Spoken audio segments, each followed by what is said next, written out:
Welcome to a very spooky episode of SMFM, Spiral Mountain Radio, and in fact, a nostalgic one too, because our second episode happened just 2 years ago on this very day. It's going to be a very hectic week on Spiral Mountain as the upcoming weeks come to an end. We have Mad Monster Mansion Choose Your Own Adventure V3, which is celebrating its 3rd year anniversary. I'm also going to be posting a very special edition of a Banjo-Kazooie webcomic that just surfaced, and of course, this very spooky edition of Spiral Mountain FM 6. With all this spooky stuff happening this Halloween, it's hard not to get all anxious and spooked out. But instead of getting all scared, let's welcome one of our new guests, Axel. Hi. He's also known as Robo Radiator on the forums. So, without further ado, let's just head on right to Top 10. Welcome to a very scary portion of our show, the terrifying Top 10, where we chillingly count down the best that Banjo has to offer. While Banjo isn't necessarily the next Resident Evil or Silent Hill, it still has some pretty nightmarish scenarios which aren't soon to leave our minds yet. However, in order to come up with a list as frightening as its in-game counterpart, we had to narrow down the list from top 10 to top 5. While this means we'll only have half of the work we usually have, we can also be sure that only the most gruesome and horrifying moments deserve a spot on this list. And without further ado, let's get started on our top 5 most terrifying Banjo-Kazooie moments. Number 5, Game Over. The quest for Tooty was a perilous journey, and through Gruntilda's tricks and traps, she would set out to catch Banjo in his tracks. And sometimes messing up was just a part of the game. Our honey energy peaked and dropped throughout our experience. But when your honey ran out and you hadn't collected enough Banjo statuettes to warrant you an extra continue, gamers were forced to sit through one of the most frightening cinematics of all time. Yikes, I don't think Tooty's words are going to be too peaceful if Banjo comes to meet the deformed cub. However, once the cutscene finished, you were free to continue your adventure where you left off, where the 2D scenario would never come to surface if you just strapped in and kicked some warty butt. But the image of Gruntilda Tooty was enough to collect Banjo's statuettes until Banjo's pack was bursting. With a face that only a mum could love, the Game Over cinematic earns its rightful spot at number 5 of the most terrifying Banjo-Kazooie moments. Number 4, Clanker's Dip. So, you come out of bright and colorful levels like Mumbo's Mountain and Treasure Trove Cove, and you're instantly thrown into Gruntilda's gaudy garbage disposal, Clanker's Cavern. While the levels seek to be more somber than gamers were expecting, a simple dive down into the grimy depths truly gave gamers a taste of untold horrors yet to come. In any game, water-based only levels are something to fear. From Jolly Roger Bay and Super Mario 64, with its hideous eel, it seemed that Rare was eager to trounce the plumber in every aspect, including traumatizing moments. Thanks, Rare. With oxygen unforgiving and the underwater trek seemingly endless, gamers had a constant fear of digging Banjo a watery grave in Clanker's Cavern. The music didn't help either, with an eerie soundtrack consisting of high strings and a chilling atmosphere. This moment was a unique blend of horror that had gamers paranoid and staring at their oxygen meters.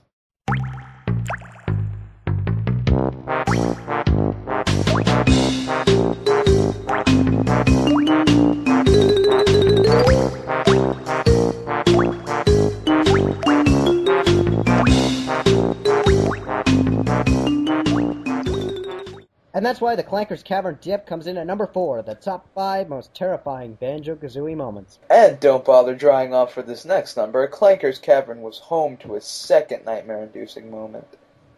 Number 3, Clanker. Sure, Clanker's become a lovable face in the Banjo series, and his appearance in Nuts and Bolts raised joy into gamers that only a giant metallic fish could deliver. But when Banjo first met up with Clanker, we mistook the friendly fish for a mechanical monster eager to get his sharp teeth on Banjo and Kazooie. And who was to blame us? Check out what happens when you swim through this tiny alcove and into Clanker's lair for the very first time.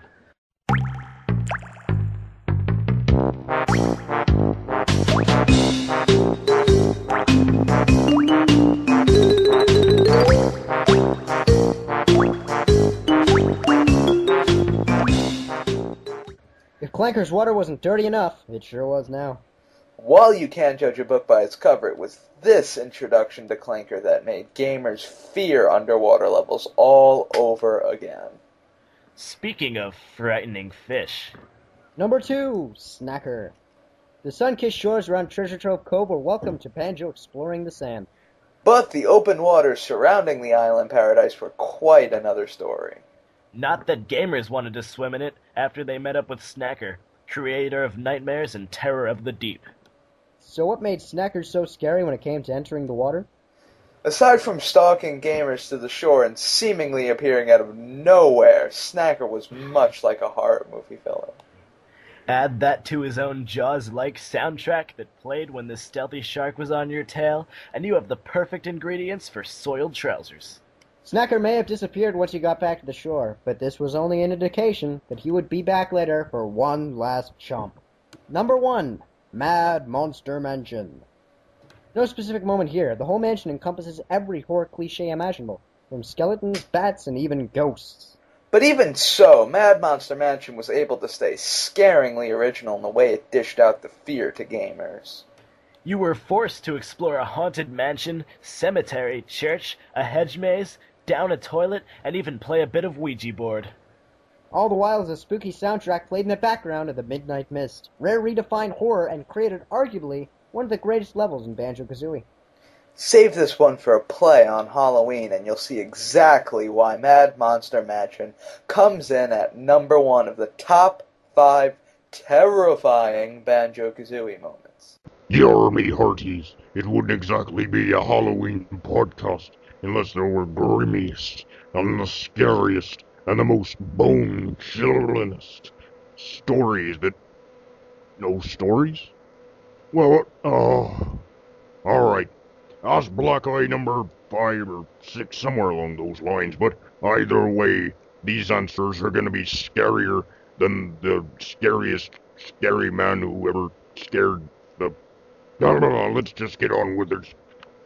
Our first question comes from Joe, the Thumbs Up Master, who writes, Dear Black Eye, your voice got deeper.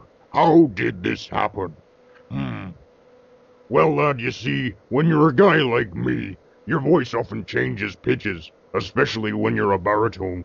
You see, I used to be in Captain Slag's ancient singing competition out on the Barmy Deck, and I was the lead singer for the boys' choir out on those days. For example, I just myself on a pitch right now. I am man for a pirate, for you and me. You see, that's probably why my voice changes pitch so much. Other than that, you can believe whatever you want. Our next question. Our next letter comes from Ein, who writes, Dear Black Eye, what is a more casual game? Street Fighter 3, Third Strike, or Street Fighter 4? Well, first of all, lad, I don't really find games casual. I mean, I find casual just sitting on the beach, coming back some ale and just admiring the sunset, but Street Fighter 3, Third Strike, I've never heard of those games. I've heard Hopscotch, I've heard of Foursquare, lots of games like that, but, Street Fighter, well, I get in bar fights, there's no doubt in that, but, yeah, Third Strike 4, what's better, third or 4, I guess 4, because, the more people you're fighting with on the street, the better, right? So yeah, I guess more a casual fighting game would be Street Fighter 4. Hope that answers your question, lad. Which it would, because I'm Captain Black Eye, and what I say is always right. Our next question comes from a lad named Cypheron. Captain Cypher? No, never mind. Cypheron asks, Dear Black Eye, if you could have one wish, what would it be? I don't even need to think about that, I just wish for 1,000,000 more wishes. Anybody that doesn't is stupid.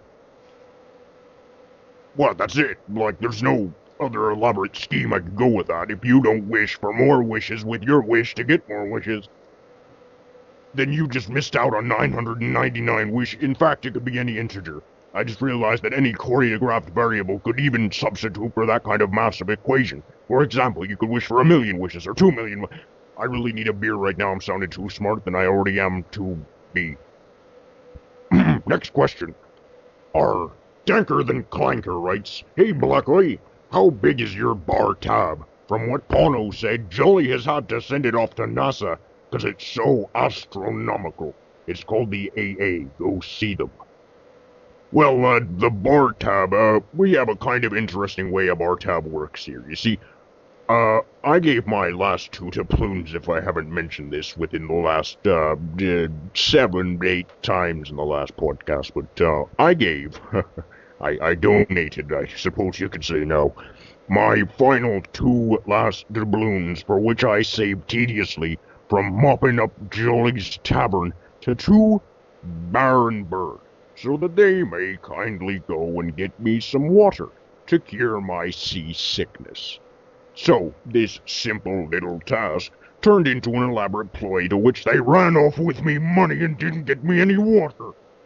So, to which point I sit here complaining about it, yet to do anything about it, because I really can't get off my back so I can do it myself. So, to answer your question, here's how the bar tab thing works. Jolly will write down whatever I order onto the menu. Without me having much money to pay for it, I say, sure, put it on my tab, and he does. At which point, Jolly then asks me, Hey, Blackeye, bar tab getting kinda big. You know, you owe me 2,000 doubloons.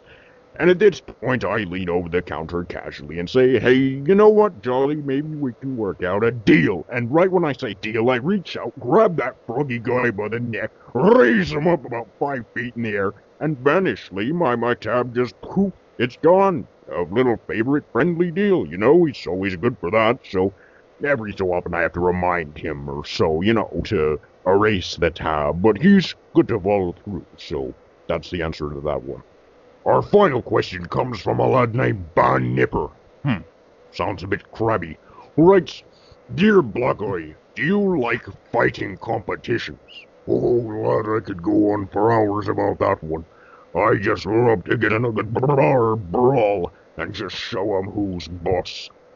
But lately the tavern's been kinda dead, seeing that for the last 5, maybe 10, I have no concept of time.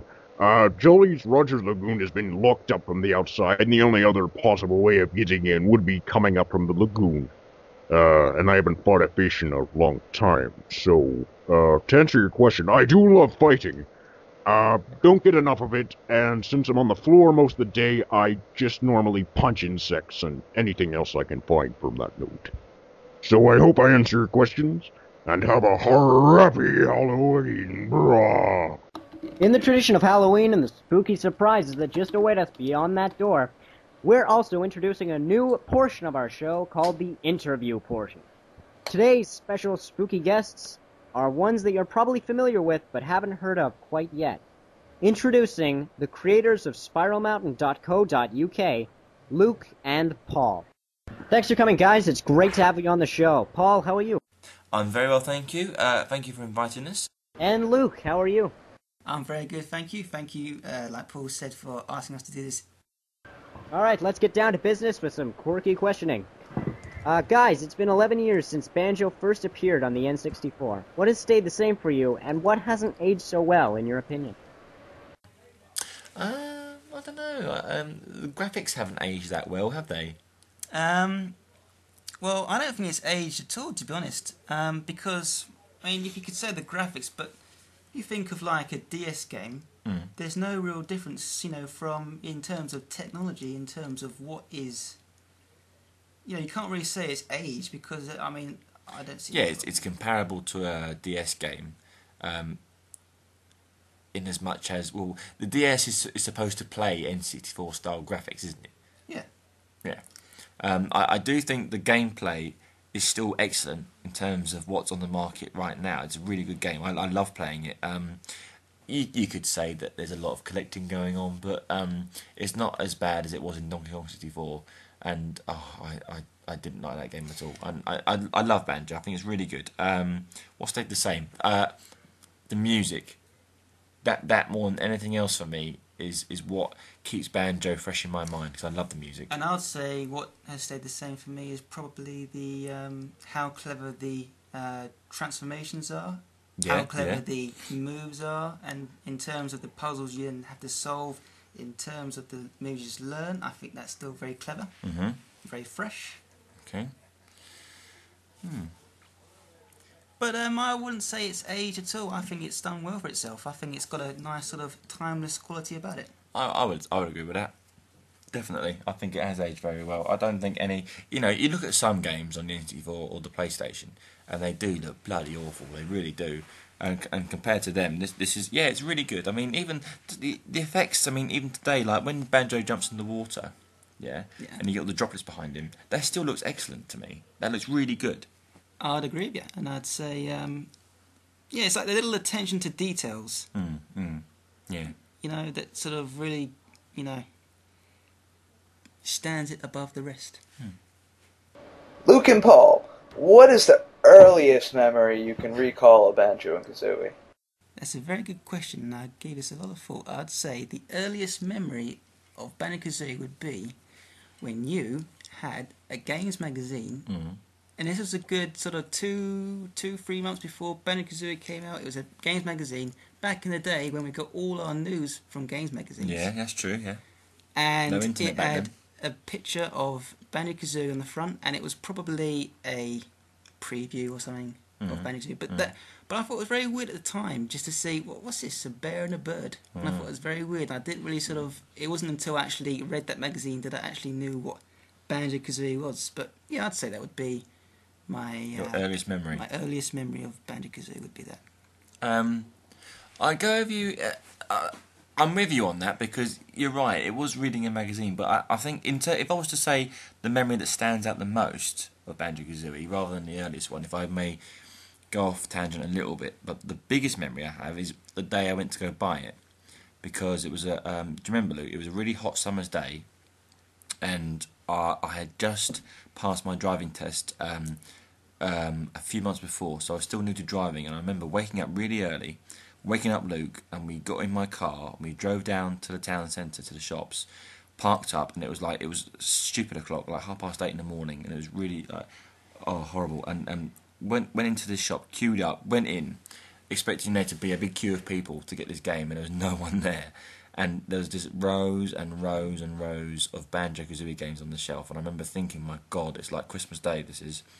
Picked up my copy, went and paid for it, and rushed back to the car, jumped in, sped home like I was a man possessed, and we did the rest of the day, wasn't it, just playing that game all day, wasn't it? Oh, it was you playing and me watching over. Yeah, I played it all day. Luke just sitting there and on the floor by my bed, just watching me playing it, and we were there all day until late at night. And where did I get to? I must have got to about Click Clock. No, not Click Clock. I think Bubble it's Loop Swamp or somewhere. Treasure Trove Cove or something like that. Yeah, it was. Yeah, because I didn't get very far at all. But I was there all day, and I loved it, and I still do love it. Yeah. That's very good. Thinking of earliest memories also, and going on from what you were just saying then about getting it home. Mm-hmm. I also remember sort of, if you could call this an earliest memory too, sort of when I was watching Paul and Paul was doing Spiral Mountain, learning all the moves. Mm-hmm. And I remember sort of at that point thinking, isn't it weird how the way they speak? It's very weird. Oh yeah, that's a really bad impression. So guys, Nuts and Bolts may not have been what fans were expecting. For you guys, was it a delightful new direction or a sour surprise? That's a good question, actually. It's a mixed bag, I have to say, because I've said this all along, and I will continue saying it, that the way they took the game, this new direction, I think it was a good idea, but it was poorly implemented. They could have done so much with this creative vehicle thing. If you look at what you can do in Showdown Town, there's a lot of scope there for making that into a game in its own right, and padding out the levels with races and challenges and fetch quests, which, fair enough, you had fetch quests in the original games, running around hunting stuff down, but it didn't seem as samey, did it, in the first games, did it? It always felt, even though you were still going from point A to point B to get an item, it felt different all the time in Banjo-Kazooie, whereas in Nuts and Bolts it just seems so repetitive, and it's always the same, and that for me is the disappointment. But in terms of the graphics and the music and the way it looks, it really is really nice. Exactly what I wanted and more. The look of it and the style of it, really good. It's just a shame the gameplay was a bit lacking. I would say the same. I'd say that the graphics was very good. If you look at Spiral Mountain in terms of a world and what that could have been throughout the game, if it was a platformer, if you base that on what Spiral Mountain looked like, I think it could have been very good. But for me, the vehicles are just. You didn't like the vehicles? I didn't like that at all, I'm afraid. Well, I thought they were very good because that interview we had with Greg Mills, and he said, look, there's only so far you can go with transformations, and think of vehicles as an extension of that. That, for me, made sense. You know, you can't, what do you transform into now? I mean, what? I don't know. It would just be silly if you tried to, make new ones. So the idea of the vehicles thing and the vehicle creator, I think it's a really good idea. But we've said this before. It's a very good idea. We've said this before about the fact that there's two games made into one because they couldn't think of a thing for Banjo and they couldn't get a lead character to sell the vehicle game. So it's a very good idea on its own right, but in terms of it being used for a Banjo-Kazooie game, I don't think that was the best idea. Okay. What would you have done with it? Would you have made it a platformer? I would have made it. I think of a lot of cameos like the adventure game. You know how there was this talk about there was one idea they were thinking of, and that was to remake Banjo-Kazooie, but change the worlds around a bit. I think they should have done something like that, but included Banjo-Tooie 2. So you have a mix of Banjo-Kazooie worlds and a mix of Banjo-Tooie worlds redone with Spiral Mountain as a kind of like a hub. I think something like that. Or some kind of new offshoot off of Spiral Mountain into like a new world. I don't know, but I'll tell you what was a disappointment.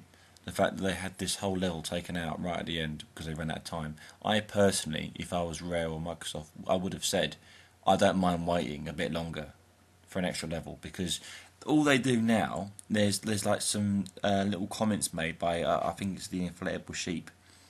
In where is that? Banjo Land, I think it is. I forget where it is. Yeah, I think it is. And they say, "Oh yeah, we were meant to be in this level, but we're here now." So I think, well, heck, don't tease us for God's sake. Don't mention it if you're going to take it out. Just, why mention it? It's silly, and that's a real disappointment. I would have waited. I could have been patient. I waited God knows how many years for this game in the first place. So a few more months wouldn't have killed me, or maybe it would. I don't know. All right. 11 years is a long time indeed. What keeps you guys so hooked on Banjo? My initial reaction is because there's nothing else quite like it. I mean, fair enough. It's a evolution of what Super Mario 64 did, but there's just so much more to it than what Mario gave. I mean, the graphics and the gameplay and the characters and the sense of atmosphere it gave you was really good, and I think it's and I also think it's nostalgia as well. It reminds me of a time that we won't get back again. A really good time in my life that long gone, but not forgotten. And it reminds me of that. It gives me feeling youthful. I'd say also it's got something to do with stop and swap. Yeah. Because when you think about the 10-year wait. Well, just the fact of at the time it was such a new thing for a game at the end of the game to promise something like that in terms of even though you'd done all that in one game, there were still areas you couldn't access and you could only get them in the next game. I think that sort of really made people sort of remember it for that and made it stand out. Very clever idea, because obviously if it's been tried before, then please let me know. But I've never seen anything like it where you'd see the game and say, "Oh, by the way, yeah, look, if you this is what we can offer you in the sequel," like straight away. I thought it was really clever. It's a shame they couldn't do it, isn't it? Does the original Nintendo 64 Banjo series still pack the punch it had back in '98 for you guys? Yes, I would say so. This is probably sort of related to this question. The Xbox Live Arcade releases. How successful were they? Were they successful? Moderate, I would say. Well, I'd say moderate because a lot of it, and I've said this before as well. Microsoft are not doing enough to publicise these games because I bet you that the high number of people buying it would have been the people who've already owned it and are doing it for nostalgic reasons. And I think there'd be very few people who'd never played it before buying it for the first time. Yeah, very few. I think it's probably, if I was to guess, I'd say it's a 70-30 split in terms of 70% old fans getting it again, 30% new people. And there's not enough being done to publicise it, I think. But to carry on that question, though, I think it still does have a punch. I mean, it's a great game. There's no two ways about it. It's fantastic. Yeah, I'd say so. In terms of Banjo-Kazooie and Banjo-Tooie as two games, I think that they do stand out as really good games from a very good time in gaming, sort of in the span of gaming history. Mm-hmm. In terms of when Rare were at their best, Sorry. I still think, yeah, it's got a real sort of Well, yeah, sort of yeah, quality yeah. about it. That's true. Yeah, it's like the earlier question about your memories and stuff, about your earliest memory. It's about the fact that it symbolises a time of when Rare were really good. They were honestly you couldn't hold a candle to those guys. They were fantastic. And then somewhere down the line it went wrong, didn't it? And Well, I think it's just because it was sort of like a continuation of the same team that worked on the Donkey Kong Country series, and back in those days, I think the whole team could fit round a table, and now it's very sort of high budget. Yeah, right. It sort of remind Pixar. You know how they have their huge studios and their huge sort of staff. Everything's sort of gone like that. Very high budget, very sort of commercialised, like that. And I just think back in the day when everything was very tight knit and it was very sort of I can't think of the word, but very slick, community based. Well, it was just family friendly, wasn't it? No, Like family. a little family. Yeah. Now we have to ask, what is your fondest memory of the Banjo series? My fondest memory would be, well, it's a mixture because when I think of Banjo-Kazooie, I think of Gruntilda's lair, and I think of the music and the way that when you went to each new world, there was a change in the music and just that sort of atmosphere about it. I remember thinking that's really clever because back in those days, obviously now I'm reading about games all the time, so I know about things straight away. But back then, I didn't know a lot about it. Obviously, as Luke said, we had the magazine that told you about things, but there wasn't a lot to know until the game was released, and I went and bought it. And to find all these things out, there's a real sense of discovery, I thought. Yeah, it's like I was watching, listening and watching the previous SM Radio podcast, and there was a bit about the fact that when you had completed Mumbo's Mountain, you then had the Talon Trot to then be able to climb that first slope up to the first note door. Yeah. And I remember when just watching it reminded me the feeling of adventure and sort of achievement, and actually be able to reach an area you couldn't reach before. Yeah, because it was at a stage in Rare's games where it didn't feel like backtracking. Whereas in Donkey Kong 64, it did. It felt like, oh, go back there again. Whereas, as you just said, it's like an adventure. You didn't feel like you were being made to keep going to the same places over and over again. You just migrated naturally through the game. It was a real sense of discovery there. Very, very clever. Very good design. And the music too. And the music. Love the music. It's on my iPod to this day. Love it. Yeah, quite embarrassing walking down the street with do. Embarrassing. Alright, cool. Final question, guys. If you could change just one thing about the Banjo series as a whole, what would it be? What I would do is I would take out the vehicle element of nuts and bolts, change nuts and bolts to a platformer. Right. Not sure how you do it. Maybe you could do a remake of Banjo-Kazooie or Banjo-Tooie in the style of based on the way that Spiral Mountain looks like in Nuts and Bolts. The way it's twice the size of the N64 version. Yeah, it's double. And the detail. Imagine that, but of all, if you were to do it as a remake, all the new worlds like that, It'd be amazing. With platforming elements and the whole lot. I think if you did that, as I say, replace the vehicle elements of Nuts and Bolts, I think that would have really relaunched the series. And yeah, I think that is probably the one thing, if I could, I would change about the Banjo series. What would I change? I don't know. I mean, you've more or less covered what I would say. Where, you know, I know Rare's a company; they've got to make money. But if as a purely fan, like a wish list, I would like them to remake Banjo-Kazooie and Banjo-Tooie as one big game. That'd be good, wouldn't it? Yeah, in the style of Nuts and Bolts. So the whole graphical look, and I like Banjo's new look. I like the blocky thing. I think it looks good. Yeah. So I would do that. And look at Mumbo. I think it looks wicked. It looks really smart. Yeah, it's good, but yeah, I mean, it's. So I would do that personally. I would. If it was me, I'd say remake those two, make it as one big game, and do that, and I'd be very happy. And make Grunty's Revenge as a little side mission or something. See if they could remake that as well. Obviously, yeah, could do it. You know, as harder because it was easy and well, but yeah, well, that'd be good.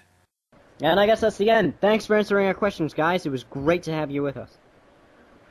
Thank you very much. It's been very fun answering your questions. Thanks again for having us and the invite. And this is goodbye from me, Luke. Goodbye.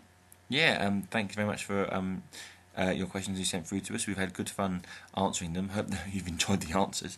But yeah, thanks very much. Cheers. Bye. Bye.